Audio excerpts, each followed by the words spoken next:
Welcome back to Askewed Reviews. And once again, I was very lucky to get an early access screener to a film that's coming soon. And this was from my friends over at Pixel Scene Media. The movie that I'm referring to is the 2025 film Fight or Flight, directed by James Madigan. So this movie was fun, action-packed, and full of violence. Let me tell you what the concept is for this film. First off, we have this secret government organization that is run by Catherine Brunt, played by Katie Sackhoff.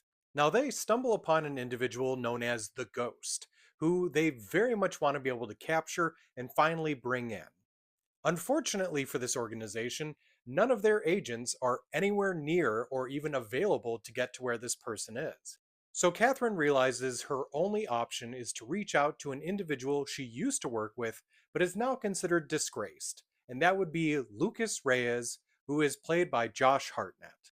So Lucas's mission is to go to the airport, figure out who this ghost person is, and then manage to safely fly them back to this government agency. Now, discovering the identity of the ghost is not Lucas's only issue. Apparently, it was worldwide revealed that the ghost was going to be on this plane. So now, a bunch of the other passengers are also assassins. So throughout this flight, Lucas can't really get help from the agency and is only aided by a couple of flight attendants. So while trying to figure out the identity of the ghost, can he keep off the radar and the hit lists of the assassins? So as I mentioned before, this movie is full of action, violence, blood everywhere, and of course, I'm really glad to see that Josh Hartnett is back to doing stuff again. I actually did enjoy him in the movie Trap, and I'm glad to see that he's starting to show up in more and more things now. If you've seen the movie Bullet Train, I think you'll really enjoy this movie as well. Now, I won't say that this has the strongest plot or story, but that's honestly not the reason why you're going to go watch this film.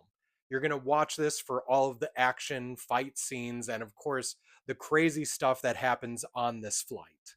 So for me, on my scale, I'm giving Fight or Flight a 3 out of 5.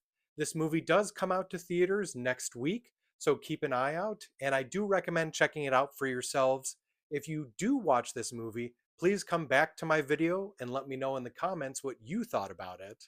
So I hope you enjoyed this episode of Askewed Reviews. If there's any other movies coming to theaters that you think that I should watch and do a review for, please let me know in the comments. Otherwise, if you are connected to any company that has the ability of sending out a screener for a film that you're connected to or involved with, absolutely reach out to me. I'd love to be able to watch it, do a review for it, and hopefully get you some extra publicity. Now, last but not least, once again, I do want to thank my friends over at Pixel Scene Media for allowing me to watch an early access movie once again.